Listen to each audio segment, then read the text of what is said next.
Hai, Assalamualaikum warahmatullahi wabarakatuh. Salam sejahtera, selamat petang kepada anda semua penonton TV3 Malaysia. Terima kasih kerana terus setia bersama TV3 dan sekarang ini anda sedang menonton Hello Doktor bersama saya Hawa Rizwana Rizwan pada petang Ahad ini 11 Disember 2022.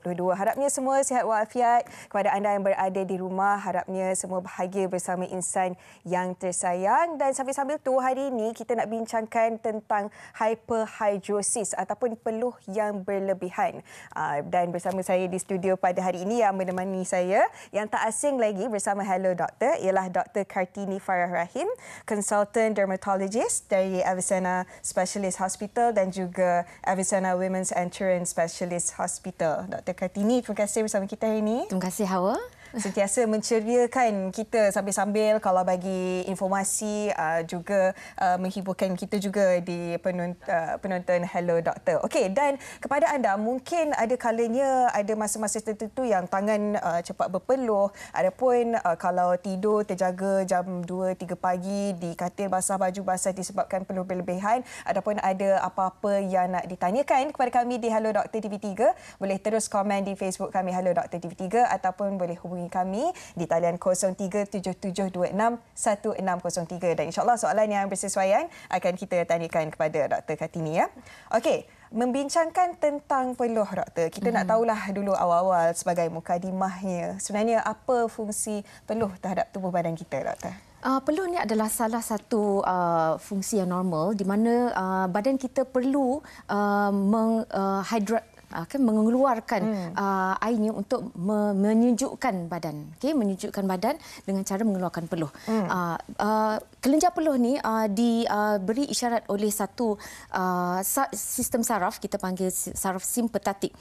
Jadi bila kita di dalam keadaan aktif, di dalam cuaca yang panas, kalau kita membuat kerja-kerja yang beratlah, sistem simpatetik itu akan menjadi aktif dan menyebabkan peluh kita mengeluarkan peluh lah. Kelenjar peluh kita mengeluarkan peluh. Okey. Dan kita tahu peluh ni kalau kita buat aktiviti fizikal ataupun kalau kita banyak buat kerja sikit kita akan peluh, ataupun kalau cuaca ni panas ataupun suhu panas baru kita peluh. Dan lagi satu pula, bila kita demam orang galakkan kita untuk peluh. Jadi kita nak faham juga tentang itu Doktor. Actually kalau kita berpeluh tu adalah salah satu sistem fisiologi lah. Sebab bila badan kita panas, kita tak nak kita jadi overheat. Kita dapat stroke haba. Jadi sebab tu kita mesti mengeluarkan peluh. Maknanya bukan kata kita mesti kena peluh. Tapi memang badan itu akan mengeluarkan peluh dengan sendirinya. Okey. Tapi kenapa ada orang yang mudah sangat untuk peluh, kalau duduk saja pun dah berpeluh kan, kalau panas sikit peluh. Ada orang dia okey saja, ataupun lambat sangat nak keluar peluh. Kalau bersenam tu Doktor ambil masa macam 5-6 minit baru slow peluh nak keluar. Okey. Peluh kadar perpeluhan seorang itu berbeza-beza dengan setiap individu. Setengah orang kalau dia aktif pun dalam masa sejam kadang-kadang setengah liter saja dia berpeluh. Tetapi setengah orang 3-4 liter pun dia boleh berpeluh. So kadar tu bergantung kepada aktivitinya dan intensiti aktivitinya dan juga cuaca dan juga kepanasan ataupun kelembapan cuaca persekitaran kita. Dan juga banyak lagi faktor. Contohnya perempuan dengan lelaki. Sebenarnya perempuan akan kalau kita tengok peluh kurang daripada lelaki sebab kita punya jisim otot kita kurang, metabolisme kita mungkin kurang daripada lelaki. Dan kira muscle mass kita kurang. Dan ada pula orang susah pula nak berpeluh. Contoh kalau orang itu ada masalah saraf, untuk orang yang ada masalah stroke ataupun diabetes, ada yang orang susah untuk berpeluh. Ataupun masalah-masalah kulit seperti masalah katakan ichthyosis, ada yang orang dapat psoriasis pun. Kadang-kadang ada orang yang susah berpeluh, mereka itu senang mendapat stroke haba. Kalau kalau habanya naik lebih daripada 40 degree Celsius, dia boleh mendapat stroke haba, dan itu adalah satu kategori yang kata membahayakan lah. Kalau kita kaitkan stroke haba dengan peluh ni macam mana, doktor? Tak, sebab tu kita mesti keluarkan peluh tu lah. supaya kita punya haba tidak tinggi, tak terlalu tinggi. So biasanya kita punya temperature, kita punya suhu ialah 37. Kita nak cuba sama ke 37, 38, tidak lebih daripada itulah kalau. Okey, maksudnya kat sini kalau orang tu susah sangat nak peluh, perlu risau? Kalau orang tu susah untuk berpeluh, dia perlu mengelakkan daripada keluar kepanasan, kan. Dia kena perlu sejukkan badan dia. Cara-cara yang lainlah, ambil air sejuk, minum dengan lebih, hidrasi, macam tu. Okey. Dan bercakap tentang hyperhidrosis ataupun mereka yang cepat peluh ataupun peluh berlebihan ni, doktor. Saya faham ada beberapa kategori juga. Ada peluh sejuk, ada peluh normal, peluh malam. Apa bezanya tiga-tiga ni, doktor? Okey, peluh normal tu yang biasalah kalau kita panas, kita keluarkan peluh lah. Dan kita bila badan kita dah sejuk, dia berhentilah. So kalau yang peluh sejuk tu, kalau kita stres, kalau kita gelisah, kita cemas, kita simpatetik drive kita tinggilah, dia akan peluh. Itu peluh sejuk. Dan peluh malam tu, itu kategori yang kita mesti jumpa doktor. Oh, ya? Sebab kadang-kadang dia boleh berkait rapat dengan masalah-masalah dalaman seperti endokrin, thyroid, diabetes, kadang-kadang kadang-kadang ubat pun boleh menyebabkan kita berpeluh waktu malam, dan juga masalah kronik, jangkitan kronik seperti tuberkulosis, HIV dan kanser seperti limfoma dan leukemia dan pelbagai lagi. Okey, doktor. Tadi bila tentang peluh sejuk, di media sosial saya pun ada yang bertanyakan juga, kenapa bila kita nervous, kalau kita gelisah, kita berpeluh, dan adakah itu normal? Yes. Sebab normal saya kata bila kita cemas, kita punya saraf simpatetik tadi, dia akan jadi aktif dan dia akan menyebabkan signal dia kepada kelenjar peluh kita. Memang kalau nervous, kalau rasa gelisah, memang kita pun tak tentu arah juga, kan, doktor? Okey, dan bercakap tentang peluh malam ini, okey, ada yang kongsikan juga bila dia bersenam di waktu petang. Memang kalau bersenam waktu petang ataupun lewat malam, bila tidur akan terjaga, beberapa jam kemudian terjaga katil basah, peluh, over peluh. Adakah itu satu benda yang serius, doktor? Kalau dia terjadi selalu, saya rasa perlulah berjumpa dengan doktor. Sebab macam saya kata tadi, kalau peluh waktu malam, kadang-kadang boleh berkait rapat dengan masalah-masalah organ dalaman. So, baik berjumpa dengan doktor dulu. Saya tak boleh nak cakaplah apa tu, kan. Ikut kondisi masing-masing. Okey, dan nampaknya anda sudah mula tanya soalan di Facebook Hello Doktor TV3. Doktor, kita ada soalan dari Izara Zulaika. Apakah faktor kurang gula dalam darah juga mempengaruhi seseorang itu mudah berpeluh apabila terlewat makan, atau bagi orang yang mengamalkan diet? Okey, doktor, kurang gula. Ya, betul. Hypoglycemia ataupun gula kita kurang daripada 4 ataupun orang tu dah biasa ada diabetes, dia punya gula dia selalu tinggi, dan tiba-tiba dia tak makan ataupun dia sakit dan darah gula dia rendah, dia boleh mendapat peluh yang banyak. Itu adalah salah satu ciri hypoglycemia. Dan dia boleh jadi pening dan dia tidak bermaya dan pelbagai lagi lah. Jadi itu berbalik kepada diet? Yes. Kalau kecil manis, dia kena cek darah dia lah. Kalau cek darahnya rendah, kena ambil benda yang manis. Okey, jadi itu antara faktor ataupun punca seseorang tu mengalami peluh yang berlebihan ataupun hyperhidrosis. Dan lepas ini nak tahulah apa antara punca ataupun faktor lain juga seseorang peluh berlebihan. Selepas ini kita akan sambung perbincangan kita bersama dengan Dr. Kartini hanya di Hello Doktor TV3.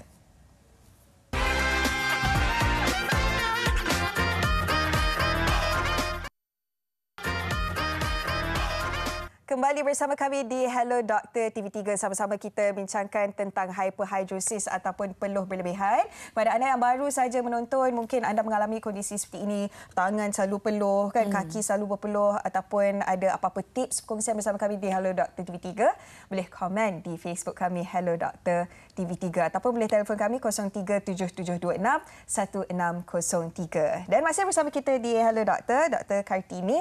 Tadi kita dah sembang tentang kategori peluh. Dah ada peluh normal, peluh sejuk, dan peluh malam. Okey, sekarang ni kita nak faham tentang anggota badan pula. Ada orang dia peluh bahagian tangan, pegang kertas sampai kertas basah. Ada orang peluh kaki, kena selalu tukar kasut, ataupun tak bedak. Ada orang di bahagian ketiak. Jadi doktor, macam mana kita nak faham tentang beza peluh-peluh dalam anggota badan ni? So hyperhidrosis ni jenis peluh yang tidak boleh terkawal. Yang terlebih tidak boleh dikawal. Ada dua jenis. Satu kita panggil primary hyperhidrosis, di mana dia localized. Dia setempat di tapak tangan, tapak kaki dan ketiak. Kadang-kadang muka dan kadang-kadang tempat-tempat lain lah. Yang jenis ini biasanya kita tak tahu pasal apa. Dan 50% adalah disebabkan oleh genetik. Keturunan, ya. Jadi tak boleh buat apa. Kadang-kadang kita tanya mak bapak kita, benda ni kita tak cerita dengan orang sebab benda ni kita agak malu ya. So biasanya dia ada di dalam keluarga kita lah. Okey, yang itu dia tidak dapat waktu malam dia tak berpeluh lah. Okey, masa dia akan dapat peluh tapak tangan tu bila dia ni dia akan lap-lap dekat tangan, dekat baju dia kalau nak bersalaman dengan orang. Okey. Yang keduanya ialah jenis yang secondary hyperhidrosis. Yang itu satu badan dia berpeluh. Satu badan berpeluh yang saya kata yang boleh berpeluh waktu malam tu. Itu saya kata yang katakan boleh disebabkan oleh masalah dalaman seperti endokrine, seperti masalah saraf dan masalah ubat-ubat dan kanser. Iaitu mesti jumpa doktor untuk mencarilah investigate apa masalah dalaman itu. Okey, jadi maksudnya kalau peluh anggota badan berbeza, masalah dalaman yang berbeza juga, doktor? Ya. Okey. Okey, itu tentang kategori peluh ni. Lepas itu kita nak tahu tentang cara-cara macam mana kita nak overcome kalau peluh di bahagian kaki, tangan dan sebagainya. Tapi sebelum itu kita nak tahulah tentang punca, doktor. Tadi doktor dah sebut antaranya keturunan, antaranya genetik. Ada punca-punca lain ke? Mungkin kita punya pemakanan juga ke, gaya hidup kita ataupun kita punya tekanan mental ke, stres ke yang buatkan kita mudah peluh? Sebab kalau kita gelisah, nervous, memang automatik peluh kan? Betul. Stres adalah salah satu faktor lah yang boleh menyebabkan kita peluh dengan lebih dan kadang-kadang hormon during pregnancy pun boleh kita lebih berpeluh. Dan menstrual cycle? Yes. Kadang-kadang pregnancy, menopause, orang kata hot flashes kan. Itu pun disebabkan oleh perubahan hormon. Okey. Jadi kalau kita cakap tentang genetik ataupun keturunan, doktor. Kalau budak-budak awal-awal dah ada tanda-tanda ataupun bila kita dah dewasa? Ya, yang primary hyperhidrosis yang kita kata budak, boleh bermula masa dia umur belasan tahun atau budak-budak pun boleh dapat juga. Yang tapak tangan, tapak kaki yang localized. Okey, itu yang ada kalinya ibu bapa letak bedak ataupun kan nak kurangkan. Okey, sebelum kita teruskan perbincangan kita bersama dengan Dr. Kartini, sekarang ni kita nak saksikan satu laporan khas yang disediakan oleh wartawan kami Bella tentang pesakit yang mengalami hyperhidrosis. Jom kita saksikan apa yang dialami beliau. Masa zaman kanak-kanak dulu, kita tak tahu pun itu penyakit.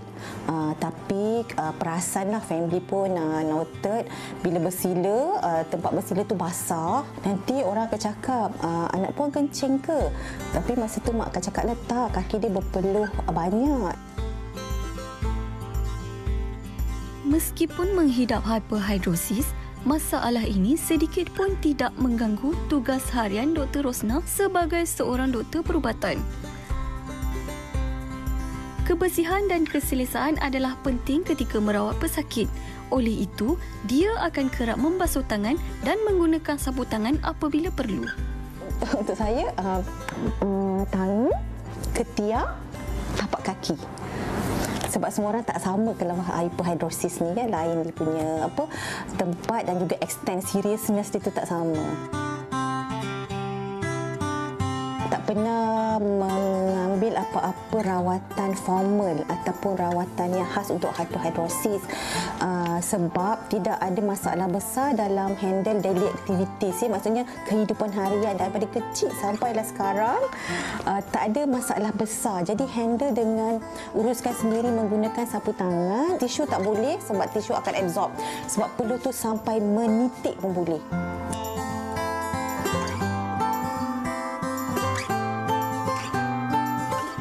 Tapi ada satu masa tangan tu terlalu kering, sangat kering sampai tegang macam tu. Bila jadi benda tu berlaku, doktor akan rasa tak selesa dan rasa macam nak demam, rasa panas. Doktor tak suka. Jadi masa tu perlukan lotion. Ini lotion. Apa-apa lotion je. Supaya letak sikit je pun nanti peluh tu akan keluar dengan sendiri. Ada orang yang menghadapi masalah sampai depression pasal hyperhidrosis ni. Sebab kita kan dengan kawan-kawan kadang-kadang kita perlu berinteraksi, tangan kita basah, kita boleh malu bersalaman ya. Tapi untuk doktor tidak ada masalah besar sebenarnya sepanjang dari remaja sampai dewasa juga ataupun sama pekerjaan, doktor masih boleh handle lagi tanpa ada psychological problem lah maksudnya. Alhamdulillah. Okey, nak ucapkan terima kasih kepada Bella atas laporan tersebut, juga kepada Dr. Rosnah yang sudi berkongsikan kepada kami di Hello Doktor dan juga kepada anda penonton Hello Doktor tentang apa yang dialami beliau. Tapi Doktor, menarik perhatian saya, katanya tak mengganggu kehidupan seharian dan rasanya bukan masalah besar apa yang dialami beliau.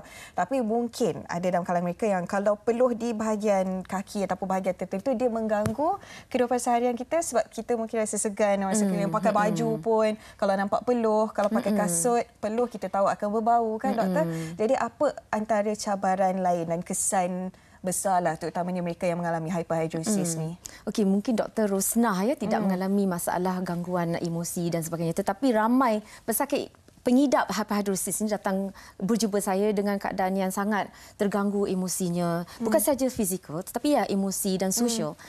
Dan pertamanya ialah bila dia basah kan. Okey, so satu ia malu sebab orang nampak dia apa yang basah ni. Sebab nampak tumpukan di badan, di bajunya. Okey, dan kadang-kadang cebisan ini nampak air peluh tu keluar dekat muka dengan hidungnya. Itu pun dia boleh merasa malu. Dan bila dia berhadapan dengan orang, dia tak mahu bersalam, dia tidak mahu menyentuh orang sebab tangannya melekit. Dan bila orang rasa, dia rasa tak senang lah. Jadi orang tu terasa. Bila orang nampak kan muka, riak muka bila orang tu berasa tangan seseorang tu basah. Dan sebab tu orang tu dia tidak berkeyakinan, dia tidak mahu pergi membuat aktiviti dengan orang lain sebab takut basah, takut orang tengok dan sebagainya lah. Itu satu. Satu lagi, dia tidak boleh membuat kerja dengan baik. Contohlah dia nak memegang jentera berat lah, menggunakan senjata ataupun benda-benda yang tajam. Takut dia tergelincir, terlepas, ataupun kita pakai kasut kadang-kadang kalau basah pakai selipar berbunyi-bunyi dan sebagainya. Itu pun salah satu yang boleh memalukan orang yang ada hyperhidrosis. Dan satu lagi saya kata keselamatan lah kalau bahaya dia katakan juga pegang senjata. Ya. Tangan, ataupun doktor, tangan tu rasa macam kita sapu lotion lah juga. Kan? Dia lain rasa dia. Dia rasa macam melekit-lekit. Tapi dan berterusan. Sebab basahnya tidak berhenti. Kalau kita pakai lotion sekejap je dia kering. Tersejak, tapi peluh ni keluar sentiasa. Sangat tak selesa. Sangat mereka tidak selesa. mengalami hyperhidrosis ni, terutama di bahagian yang kita guna. Okey, dan soalan di Facebook semakin rancak doktor dari Era Muhammad. Doktor, arwah suami saya kerap peluh siang malam dan bertahun-tahun mengalaminya. Suatu hari dia jatuh sakit disebabkan stroke. Doktor sahkan dia mengalami hormon hyperthyroid yang terlalu tinggi. Adakah itu antara puncanya, doktor? Betul, Puan Ira, betul. Jadi, stroke dan hyperthyroid dua-dua adalah punca hyperhidrosis. Dia ada dua faktor di situ. Okey.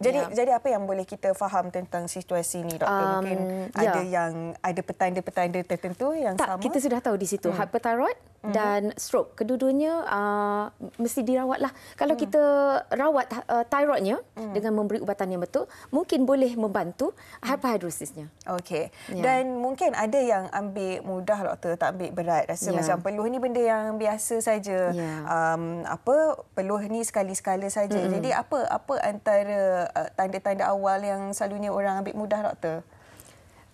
Biasanya itulah macam Hawa kata, bila kita pegang pen kita start rasa macam benda tu terlepas. Dan kita pegang tombol kita rasa macam tak boleh nak buka banyak kali. Dan bila kita nak salam dengan orang, sebelum saja kita nak menyalam orang itu, kita akan buat begini. Tangan kita mengelap-ngelap. Tanpa sedar tu sebenarnya satu penyakit lah. Satu condition. Kadang-kadang kalau itu sekali-sekala tak apa. Sentiasa begitu. Dan itu adalah masalah. kondisi hyperhidrosis lah, bukan kata penyakit. Kondisi. Yes, bukan penyakit. Okey, baik. Okey. Alang-alang kita bercakap tentang peluh ni kan, mungkin kalau mereka yang rasa susah nak peluh, ataupun sebab kita tahu kalau kita bersenam kita peluh, kalau kita peluh mungkin antara cara untuk turunkan berat badan. Okey, dan ada yang ambil satu aktiviti, contohnya pergi sauna seumpamanya untuk keluarkan peluh. Bagaimana, apa pandangan doktor? Untuk mengeluarkan peluh tu, kebanyakan orang mengingatkan bahawa keluar peluh tu adalah satu cara untuk detoxification. Tetapi tidak ada di dalam mana-mana jurnal, dalam mana-mana publication yang mengatakan kita perlu membuat sebegitu. Dan kita ada organ hati dan organ buah pinggang kita yang melakukan toxification, detoxification secara natural. Okey. Kita tidak perlu pergi ke sauna untuk mendetoxify. Okey, jadi kalau rasa-rasa badan ni susah sangat peluh, mungkin ada cara lain yang lebih baik lagi, doktor? Tidak perlu, saya rasa. Kalau tidak boleh peluh dengan baik, mungkin jumpa doktor dulu, tengok, tidak perlu pergi ke sauna bagi saya. Okey, baik. Di soalan seterusnya, doktor, di Facebook dari Nur Laila Muhammad Parmin, hyperhidrosis adakah boleh menyebabkan bau badan busuk? Nak kepastian, doktor? Ya, Nur Dalila. Okey, so memang kalau peluh ni yang berlebihan dan kalau ada bakteria di situ, badan kita memang ada bakteria secara natural. Dia kita panggil yang Staphylococcus, dia ada beberapa jenis Corynebacterium. Kedua-dua jenis bakteria ni kalau dia bergabung dengan peluh, dia akan membuat satu kombinasi kita panggil compound yang menyebabkan dia berbau. So kalau orang yang berpeluh banyak, patut merawat supaya tidak berbau badannya. So ada banyaklah cara-cara rawatan, nanti kita akan bincangkan. Okey. Jadi kalau contohnya badan dia senang peluh, adakah maksud badan dia memang senang berbau automatik ataupun tak semestinya? Tidak semestinya. So kalau you berpeluh, cara yang mudahlah, mandi selalu, tukar baju selalu. Kebersihan. Yes, tukar baju selalu, pakai antiperspirant. Kalau kasut kan, tukar kasut, tukar stokin selalu, pakai yang kering. Dan sebagainya. Okey, sebab kita bercakap tentang satu kondisi yang mungkin disebabkan oleh keturunan dan pastinya apa-apa pun ada cara untuk kita overcome, cara untuk kita merawat, dan saya pasti anda pun nak tahu apa antara caranya kan. Dan satu lagi Hawa, ada makanan-makanan yang boleh menyebabkan bau ketiak kita lebih.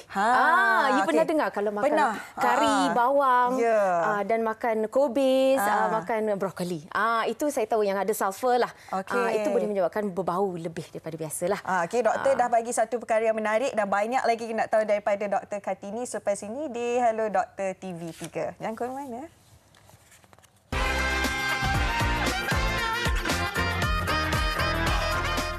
Terima kasih kepada anda yang terus setia bersama Hello Doktor TV3, dan pada segmen kali ini kita nak alihkan fokus kita kepada penjagaan kesihatan mulut. Banyak yang kita nak tahu daripada tetamu kita yang seterusnya di Hello Doktor, iaitu Rachel Gunn, pakar produk Helion. Thank you so much, Rachel. Terima kasih bersama kami di Hello Doktor petang ni. Thank you. Kita tahu mesti sibuk jadual seharian, apalagi hari Ahad ni rehat juga kadang-kadang kan. Terima kasih bersama kami. Happy dekat sini. Happy itu yang penting. Okey, kita nak tahu tentang penjagaan kesihatan mulut. Tak kisahlah orang tu umur 8 tahun ke 80 tahun, penjagaan kesihatan mulut sangat penting sebab kita nak jumpa dengan ramai orang, nak bekerja. Tapi ada orang ambil mudah, ambil ringan tentang penjagaan kesihatan mulut. Pandangan Rachel. Okey, so Howard, ada kajian beban penyakit global pada tahun 2019 menganggarkan bahawa penyakit mulut ni boleh menjejaskan hampir 3.5 bilion orang di seluruh dunia. Dengan karies gigi kekal menjadi keadaan yang paling biasa. Di peringkat global pula, dianggarkan 2 bilion orang mengalami karies gigi dan 520 juta kanak-kanak mengalami karies gigi primer. Sebelum terlambat untuk membuat sedikit penyesuaian pada rutin harian anda untuk mengamalkan kebersihan dan penjagaan mulut yang lebih baik. Okey, mungkin ada yang sebelum ni tak biasa floss gigi, dah boleh mula sekarang, dan sekarang kita nak tahu jugalah daripada Rachel, kenapa sangat-sangat penting untuk kita menjaga kesihatan mulut kita dengan baik, Rachel? Ya, sangat penting. Anda perlu mengamalkan kesihatan gigi yang baik. Ini penting untuk mengekalkan mulut, gigi dan juga gusi yang sihat. Ini kerana tanpa penjagaan mulut yang betul, ia akan membawa kepada beberapa penyakit mulut yang menyebabkan ketidakselesaan, menyebabkan jangkitan dan juga akan mempengaruhi cara makan, percakapan seseorang. Selain daripada itu, ia juga penting untuk penampilan dan kesejahteraan keseluruhannya. Ia akan mempunyai kesan yang besar terhadap kesihatan fizikal dan juga mental kita. Okey, jadi penjagaan ataupun rutin yang kita nampak remeh sebenarnya perlu dilakukan mulai sekarang, sebab kalau gigi dah mulai sakit ataupun penjagaan mulut dah tak berapa nak okey, jadi kita tak yakin untuk berjumpa dengan orang ramai kan. Okey, jadi kalau sekarang ni Rachel, seseorang tu nak mula jaga kesihatan mulut, kebersihan mulut secara serius, apa antara rutin mereka? Jadi Hawa, anda perlu mendapatkan maklumat dan juga mengikuti amalan dan tip yang betul. Tetapi anda juga harus mempertimbangkan peralatan yang anda gunakan yang boleh membantu anda untuk mengekalkan gigi dan gusi anda dengan baik. Ini termasuk perlulah memilih berus gigi yang anda gunakan, jenis ubat gigi yang anda gunakan, solusi pembersihan pendangkap gigi dan sebagainya. Yang pakai pendangkap gigi ataupun braces perlu penjagaan yang berbeza daripada mereka yang tak pakai braces kan. Jadi pastinya anda juga nak dapatkan maklumat yang lebih lanjut dan mungkin ada yang rasa mencabarlah, susahlah nak jaga mulut ni. Jadi apa antara usaha untuk mengatasi penjagaan kesihatan mulut dalam kalangan rakyat Malaysia? Okey, syarikat kita Helion telah menghasilkan pelbagai produk yang berasaskan sains.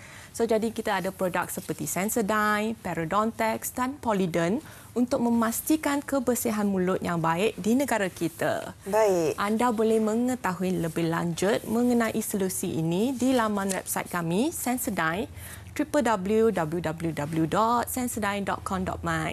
Okey, baik. Itu maklumat yang anda boleh dapati terus ke laman web tersebut dan difahamkan Isnin yang akan datang. Ada apa ini esok sebenarnya merupakan episod terakhir program Hello Dr. Gigi. Dan rancangan ini sebenarnya Rachel bertujuan untuk menangani dan menjawab semua soalan mengenai penjagaan mulut, tentang kenapa penting untuk mengamalkan kebersihan mulut yang baik dan juga sihat dan apa yang perlu dilakukan kalau ada mengalami masalah sensasi ataupun rasa tidak selesa di bahagian mulut ataupun gigi. Jadi, macam mana, bila dan di mana kita boleh tengok Hello Dr. Gigi ni, Rachel? Okey, esok Hawa, anda boleh saksikan episod terakhir Hello Dr. Gigi pada pukul 10.50 malam di TV3. Di TV3 10.50 malam? Ya, betul. Okey, malam esok juga saya tengok, Rachel. Okey, thank you Hawa. Okey, thank you so much. Terima kasih kerana bersama kami di Hello Doktor. Banyak yang sudah kita bincangkan. Nak tahu lebih lanjut, tengok malam esok. Dan kita nak kembali semula untuk bincangkan tentang hyperhidrosis ataupun peluh yang berlebihan ini. Dan kita ada laporan khas untuk anda tentang pembedahan hyperhidrosis. Dan difahamkan doktor tersebut merupakan pakar pertama yang telah memulakan pembedahan hyperhidrosis di Malaysia pada tahun 2001. Jom kita saksikan.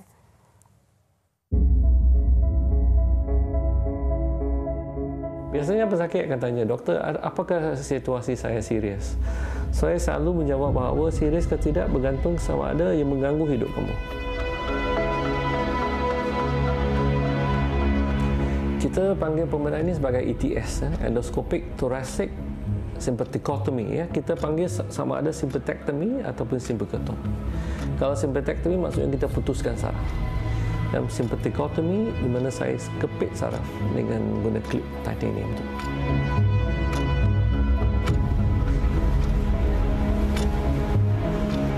Kini berada di bilik pembedahan untuk melihat sendiri bagaimana proses pembedahan hyperhidrosis dijalankan. Dan menurut Dr. Ku, pembedahan yang dijalankan hanyalah melibatkan pembedahan yang minimal atau pembedahan yang kecil dan hanya melibatkan masa lebih kurang 15 hingga 20 minit sahaja. Kalau kita lihat daripada asal-usulnya pembedahan ini, dulu tanpa ada alat-alat demikian, maka kita buat satu irisan yang panjang dan kita asingkan antara tulang rusuk untuk sampai ke rongga dada. Itu cara konvensional daripada dululah, di mana lukanya besar. Tapi dengan adanya kamera sistem, adanya endoskopi, maka kita buat dua tembok kecil, cuma 5 mm. Satu untuk masukkan apa yang kita panggil sebagai troka, dan menerusi troka itu seperti satu terowong tu kita masukkan kamera sistem. Kita lihat rongga dada itu, kita kena pasti di mana tempatnya saraf tersebut. Dan kita gunakan satu alat untuk buat diatomy, untuk kita bakar, untuk macam kes ini di mana kita kepit saraf, kita mesti longgarkan saraf dulu.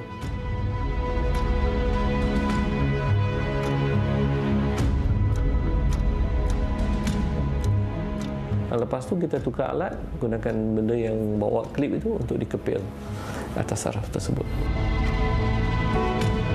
Bila saya mulakan pembedahan dulu, 21 tahun dulu, masa itu dari tahun 2001 sehingga 2006. Waktu itu saya putuskan saraf. Tapi saya lihat satu kesampaian utama, kerana kita bakar, maka sakit yang mereka rasai lepas pembedahan lebih serius kerana suhu daripada pembakaran yang gunakan alat tersebut. Kedua, saya rasa mereka mempunyai masalah compensatory sweating yang lebih serius. Pasien tadi dia lebih pada tangan. Ya, memang kita akan dapati bahawa tangan akan kering serta-merta dan juga jadi panas. Tetapi kita mesti tahu bahawa kita mesti berpeluh bila berlakunya panas, ya. Kerana kita nak menyujukkan badan. So kalau dah berhenti berpeluh di tangan, itu bila dalam situasi panas, kita akan berpeluh di bahagian belakang. Hinggakan mereka mengatakan, dulunya tangan basah, sekarang tangan dah kering, tapi sekarang belakang pula jadi basah teruk. Kalau contohnya berlaku compensatory sweating kat belakang tu berlebihan, kita boleh buang tip tu. So at least sekurang-kurangnya adalah juga step untuk kita nak reverse kalau berlakunya kesan samping yang tak dapat ditangani lah.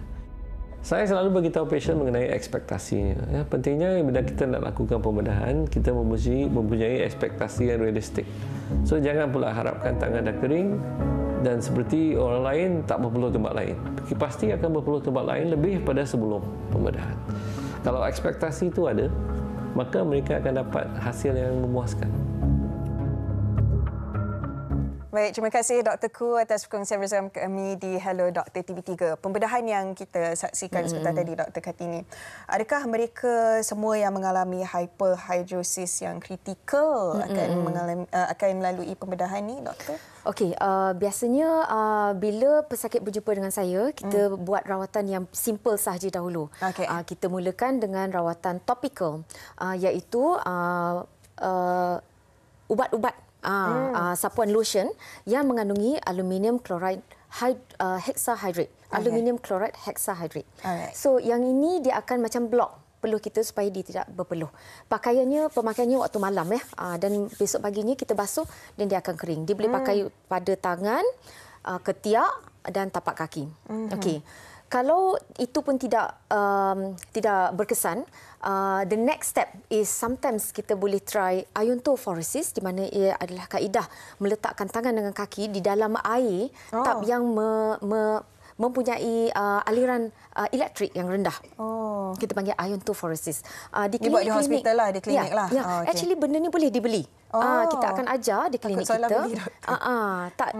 Banyak ada di pasaran. So boleh try di hospital. Kalau dia rasa mudah, dia boleh buat di rumah, beli saja. Sebab dia boleh buat pada bila-bila masa saja. Jadi mudah untuk dia lah. Dan juga kalau orang tu berpeluh dengan banyak, kadang-kadang dia nak pergi ke gugup, anxiety. Ada ubat-ubat makan. Ada ubat, kalau you pernah dengar oxybutynin, glycopyrrolate, semua tu ubat makan boleh menyebabkan kering satu badan. Ubat-ubat tu tetapi kebanyakan orang mungkin tidak boleh tahan kesan-kesan sampingan seperti dry mouth, mulut kering, muka kering dan sebagainya. Itu antara dia punya side effects lah. Side effects, ubat makan. Dan kalau kegugupan, kadang-kadang kita nak pergi interview, katakan terlalu ni sampai berpeluh satu badan. Ubat makan seperti ubat makan beta blocker pun boleh, propranolol. So ada banyak benda-benda yang kita boleh try before kita pergi ke extreme measures macam rawatan surgery pembedahan. Okey. Jap, saya tertarik nama mesin tadi apa, Doktor? Iontophoresis. Iontophoresis. Okey, ini maksudnya mereka yang selalu peluh kat tangan, selalu peluh kat kaki, boleh guna saja mesin itu. Dan ada yang untuk ketiak sekali. Dan ada rawatan botox. Botox macam untuk kecantikan tu, dia boleh injek ke dalam tapak tangan, tapak kaki dan ketiak, dan juga untuk muka, untuk kecantikan sekali. Itu pun boleh dibuat. Dan ada juga mesin-mesin laser, mesin microwave, dan kadang-kadang pembedahan kecil. Kalau kawasan ketiak sikit di situ, kadang-kadang lah doktor boleh pembedahan dibuat untuk buang di kawasan itu sahaja. Okey, jadi sebenarnya banyak doktor rawatan, doktor list tadi pun dah banyak sebenarnya. Tapi mungkin ada dalam kalangan mereka rasa-rasa macam renyah ataupun rasa macam tak perlu nak melalui rawatan. Okey, kita nak tahu apa antara kesan yang paling teruk sekali kalau mereka tak melalui rawatan ataupun ambil mudah. Tak, biasanya Hawa mereka nak rawatan, cuma mereka tidak tahu ada rawatan yang available. Kalau kita biarkan peluh, katakan kat badan kita, selalu biarkan dia berpeluh sampai basah-basah seharian. Satunya, peluh tu adalah satu iritasi kulit. Kalau kita selalu berpeluh di situ, kulit tu akan jadi lembut. Dan senang mendapat eczema. Kalau kita pakai makeup, peluh di muka, apa jadi? Kita akan dapat acne, jerawat. Kita panggil masni, kan? Kalau kita basah di kawasan-kawasan ketiak selalu, dia akan berbau. Betul. Kan? Dan di kaki pun boleh berbau. Dan boleh menyebabkan kulat. Kulat air, kan? Di celah-celah jari itu biasa kita tengok. Itulah orang kata kesan-kesan yang kita hadapilah kalau kita tidak merawat peluh yang banyak. Masalah kebersihan, masalah keselesaan juga. Okey, dan tadi sebelum kita iklan tadi, doktor ada sebut tentang pemakanan. Makanan yang membuatkan badan kita berbau juga. Okey, mungkin satu dah ada masalah hyperhidrosis, dah peluh berlebihan juga. Dan mungkin pemakanan kita selama ini pun tak membantu badan kita untuk jadi lagi elok, kan? Lagi menambah bau dan juga peluh. Doktor, kalau boleh doktor sebutkan antara pemakanan ataupun gaya hidup kita lah yang sebenarnya yang kita buat selama ini menyumbang kepada peluh yang berlebihan dan juga berbau, doktor. Peluh berlebihan tu macam saya kata tidak kena mengena dengan makanan. Lebih kepada keturunan. Tapi kalau makan spicy food, itu samalah. Stres, makan benda-benda yang panas dan pedas pun boleh menyebabkan kita peluh dengan banyaklah. Tapi kalau kata apa yang makanan patut dipantang, yes, of course lah mesti berpeluh, kan. Tapi kalau nak kata pantang tu tak adalah untuk mengurangkan peluh yang berbau. Kita kurangkanlah makan bawang merah, bawang putih, kurangkan makan yang berkari-kari, kan. Makanan yang saya kata yang ada sulfur, macam brokoli dan kobis, itu kita cuba pantanglah. Okey. Dan doktor, bila kita nak cakap tentang bedak, ada yang rasa itu antara rawatan dia juga. Kalau kita kaki selalu peluh, letak bedak, kan. Kalau bayi pun ataupun budak-budak, kita kata letak peluh di bahagian underarm dan sebagainya. Adakah memang itu antara cara untuk kita nak kurangkan peluh, letak bedak, doktor? Okey, talcum powder, bedak ni sebenarnya membantu menyerap wap ataupun airlah peluh kita. Tetapi dia tidak sebagus antiperspiran macam saya kata aluminium hydroxide. Tetapi bedak ni dia membantu kadang-kadang untuk geseran di celah-celah lipatan kulit, kan. Dia mengurangkan geseran kulit dan dia boleh mengurangkan bau sebab kadang-kadang bedak tu kita ada sedikit perfume lah. Tetapi dia tidak seperti macam saya kata antiperspiran lah. Dan juga baru-baru ni ada banyak masalah mengenai bedak talcum dan tidak disarankan untuk meletakkan bedak lagi di budak-budak lah sebab partikel powder tu kadang-kadang boleh disedut ke dalam hidung dan ke dalam paru-paru. Saluran pernafasan. Jadi kalau mereka yang senang peluh, kalau nak gunakan bedak dan sebagainya, kena ada bahan apa, doktor, antaranya? Kalau nak pakai bedak boleh saja, tetapi tidak sebaik antiperspiran macam saya kata tadi. Okey, baik. Jadi itu kita sudah dapatkan daripada doktor tentang penggunaan bedak dan banyak lagi, doktor. Kita nak bincangkan tentang hyperhidrosis dan mungkin antara langkah lain yang boleh kita lakukan untuk overcome ataupun untuk merawat kondisi ini. Sampai sini di Hello Doktor TV3, anda jangan ke mana-mana.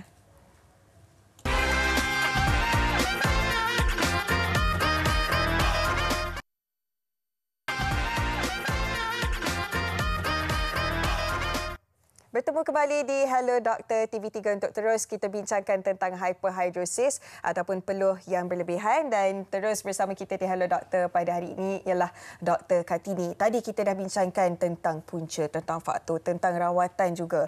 Okey, dan sekarang ni kita nak fokus di bahagian bawah lengan ataupun di bahagian ketiak, doktor. Mereka yang peluh berlebihan di situ sangat tak selesa. Pakai baju pun boleh nampak tumpukan peluh dan sebagainya. Jadi bila dah cuba macam-macam produk deodoran antaranya, tapi masih ada lagi. Jadi kita nak tahulah apa antara cara lain ataupun mungkin ada spesifik deodoran yang sesuai untuk bahagian tersebut, doktor? Okey, saya nak minta semua kalau pergi ke retail pharmacy lah, tengok ingredient lah. Tengok bahan yang di dalam deodorant. Kalau ada aluminium boleh beli ataupun beli yang memang antiperspirant. Antiperspirant, ya. Maknanya dia ada aluminium chloride hexahydrate. Dalam 15 to 30% lah. You pakai antiperspirant waktu malam. Bukan waktu siang masa you nak keluar. Sebab kulit you mesti kering bila you memakai ubat tu. Dan bila you pakai, tidur, biar dia di ketiak, besok paginya you basuh. Besoknya nanti seharian you akan kering. Itu antiperspirant. Deodorant you pakai sebenarnya biasanya yang tak ada aluminium, dia akan untuk mewangikan saja. Bolehlah pakai hari-hari. Boleh pakai deodorant. Tetapi kalau yang ada aluminium tu dia memberhentikan kita punya peluh. Okey, jadi antiperspirant ataupun aluminium tu kita pakai waktu malam sahaja. Ya. Okey, adakah ini semua orang, siapa-siapa pun boleh ataupun siapa-siapa pun boleh. Ya, terutama mereka yang mempunyai bau badan ya. Pakai waktu malam sangat membantu. Sebab biasanya kalau waktu malam ada yang lebih rela macam tak letak apa-apa produk tapi lebih elok untuk letak juga. Okey, itu antara cara lain. Kalau pewangi okey, kalau memilih untuk pakai di siang hari tak sesuai antiperspirant ni, doktor. Tidak sesuai sebab dia sebenarnya untuk blokkan benda peluh tu yang itu dia kena kering ketiak kita. Jadi waktu pagi kan kita selalu berpeluh. Jadi dia tidak boleh masuk dan plug kita punya kelenjar peluh kita. Tadi saya tak sempat nak tunjuk ni kita punya kelenjar peluh. Okey. So dia kena plug di sini. So kita kena kering baru aluminium chloride itu boleh plug di sini. Jadi di waktu malam yang kita tidur tak bergerak, itu waktu yang paling sesuai untuk letak antiperspirant. Okey, baik doktor. Okey, kita nak tahulah berdasarkan pengalaman doktor, ramai pasien ataupun ramai pesakit yang berjumpa dengan doktor tentang masalah hyperhidrosis. Okey, kalau di Malaysia ni adakah sebenarnya cuaca kita juga yang membuatkan lebih sukar untuk seorang tu sembuh daripada kondisi ni, doktor? Sebab kita bukan cuaca yang sejuk. Ya, of course cuaca kita adalah salah satu faktor yang menyebabkan kita peluh dengan lebih walaupun kita tak ada hyperhidrosis kan. So sebab tu kalau kita ingin mengurangkan peluh, kita kenalah cari cara-cara macam mana nak mengurangkannya dengan satu selalu cool the body, cari tempat berteduh, pakai baju-baju cotton, pakai baju yang diperbuat daripada natural. Oh, yang senang nak kering. Senang kering, selalu mandi, tukar, lap peluh. Maknanya orang yang banyak peluh ni kena bawa tisu selalu ataupun kain, lap selalu supaya dia tidak menitik-nitik lah. Jadi itu penjagaan sendirilah kan, doktor? Okey, di Facebook kita masih lagi ada soalan. Seterusnya dari Zaitun Mat Deris. Saya suka peluh di bahagian muka. Sampai tak boleh pakai bedak akan bercapuk-capuk. Macam mana untuk mengatasi dia? Betul, doktor. Sebab kadang-kadang kita sampai kena buka aircon lah. Yalah, dengan cuaca kita kadang-kadang panas terik, kena buka aircon. Kadang-kadang pemakaian makeup ni dia tak nak lekat. Okey, ni cabaran pula. Muka senang berpeluh kadang-kadang di bahagian sini, di bahagian T-zone, doktor. Jadi macam mana tu? Nak pakai makeup pun susah, doktor.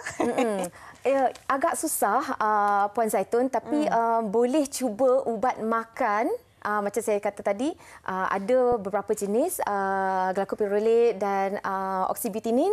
Boleh cuba ataupun kalau kita ada duit lebih boleh buat botox di muka, bukan untuk kecantikannya, untuk mengurangkan peluh.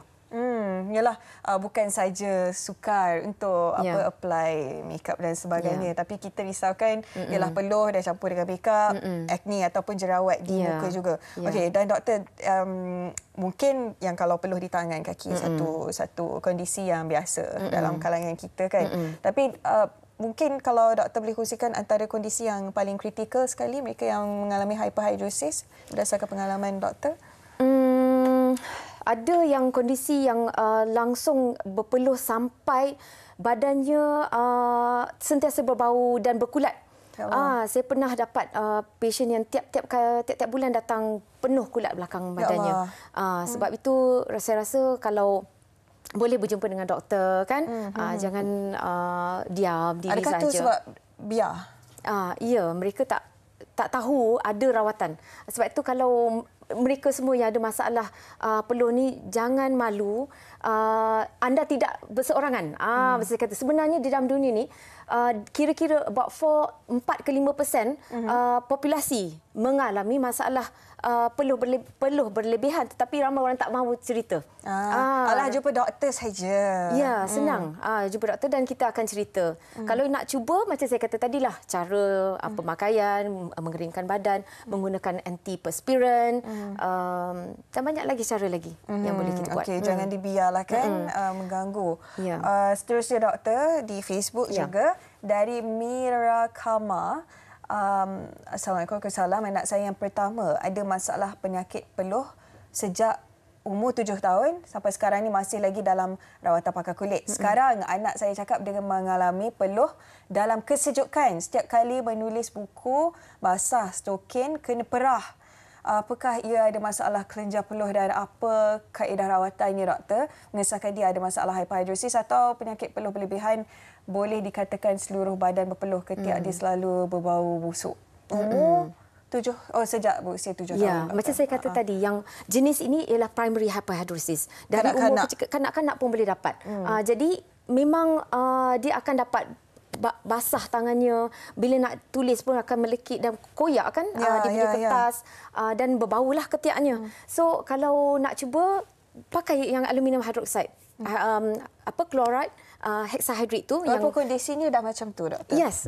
Boleh lagi? Ya, boleh pakai. Secara, okey. Ya, boleh pakai untuk tapak tangan, untuk ketiak. Dia ada roll-on dan lotion yang boleh dipakai. Tak perlu pembedahan lagi lah. Maksudnya banyak lagi rawatan yang sebelum ke situ. Ya. Okey. Doktor, tentang kanak-kanak pula, adakah itu normal sebenarnya untuk mereka mengidap? Primary hyperhidrosis macam saya kata adalah satu masalah, mungkin yang keturunan lah 50%. Ibu bapa ataupun datuk nenek moyangnya mungkin ada hyperhidrosis. Okey. Ya. Dan sekarang inilah kita nak ambil kesempatan juga, doktor. Mungkin ada yang baru hari ini dengar tentang hyperhidrosis. Rupanya peluh-peluh yang selama ini bukan satu perkara yang normal. Rupanya ini hyperhidrosis ataupun peluh yang berlebihan. Macam mana sebenarnya cara kita lah sebagai masyarakat juga, sebenarnya kita nak spread the awareness, kita nak bagi kesedaran kepada orang ramai tentang perkara ini, doktor? Okey, cara kita ni lah, Hello Doktor, dan juga mereka boleh pergi ke support group. Dekat ada Facebook dan ada helpsweat.org adalah salah satu yang baguslah kalau kita nak join the group kan. Ya, sebab macam doktor cakaplah, satu benda yang tak menyenangkan ataupun ramai juga yang rasa segan nak kongsikan kondisi yang sebegini. Dan untuk apa-apa penyakit jugalah kadang-kadang disebabkan rasa malu dan juga seganilah seseorang tu tak mendapatkan rawatan, tak berkongsi dengan orang ramai. Jadi berdasarkan pengalaman doktor, adakah ini antara sebab yang mereka tak pergi dapat rawatan dengan segera, doktor? Saya rasa ramainya tidak tahu masalahnya dan mereka malu untuk tampil ke hadapan mengatakan saya ada masalah ini. Walaupun benda ni adalah mungkin orang kata tak ada apalah, mengambil ringan kan masalah, tapi ia adalah mengganggu emosi seseorang, mengganggu sosial, mengganggu pekerjaan mereka. Jadi mesti kita mencari pertolongan orang kan. Okey, dan kalau kepada mereka yang nak melalui rawatan, nak mendapatkan rawatan daripada doktor, dia nak tahu juga mungkin kalau berapa lama tempoh untuk nak betul-betul sembuh, dan kalau mungkin dah lalui rawatan, adakah ada kemungkinan untuk hyperhidrosis ni datang kembali? So kadang-kadang dia on off juga, doktor. Ya, okey. Rawatan yang kata untuk primary hyperhidrosis tu berpanjangan sebab bukan saya kata dipakai je dia cure. Dia kena pakai selalu. Sebab dia mungkin selama-lamanya. Mungkin. Yang kita kata secondary itu dia ada masalah dalaman. Kalau masalah dalaman, katakan masalah thyroid, dan kita rawat thyroid. Fokus on thyroid. Dan dia akan pergi. Tetapi primary itu dia akan berpanjangan dari kecil sampai mungkin sampai bila-bila. Dia kena pakai itu selalu. Jadi walaupun rasa dah lega sikit, tetap kena teruskan rutin-rutin itulah ubat-ubatan dan sebagainya. Macam iontophoresis. Dia boleh pakai sekali sehari sampai dia dah okey, dah kering. Mungkin sebulan, 2 bulan lagi, mulakan balik. Tak perlu macam hari-hari buat. Tak perlu. Kurangkanlah. Ya, kurangkan kekerapan. Kalau dah tak perlu, tak apa. Okey, baik. Seterusnya, doktor, ada perkongsian di Facebook kita dari Hashimah Kaide. Saya pernah mengalaminya, selalu peluh di tapak tangan.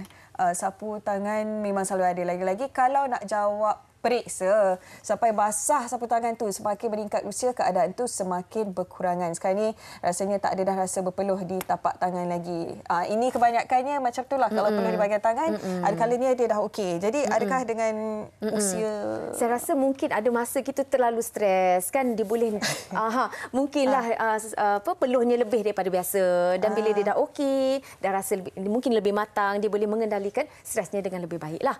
Mungkin kuranglah peluhnya. Okey, baik. Macam-macam yang sudah dikongsikan oleh penonton kita di Facebook Hello Doktor TV3, dan doktor pun terima kasih banyak-banyak kongsikan kepada kami, banyak yang kita belajar pada hari ini. Jadi di penghujung perbincangan kita, mungkin ada kata-kata akhir daripada doktor kepada penonton kita. Okey, harapan saya untuk kita punya Hello Doktor hari ini ialah kalau ada masalah berpeluh, jangan malu jumpa doktor, ataupun boleh cuba dulu beli produk yang ada antiperspiran di mana-mana retail farmasi kan. Banyak je, bukan kata tak boleh dapat, senang je dapat benda tu. Kalau tak dapat orang kata hasil yang baik, berjumpa dengan doktor. Mana-mana doktor pakar kulit di Persatuan Dermatologi Malaysia. Okey, baik. Terima kasih banyak-banyak Dr. Kartini.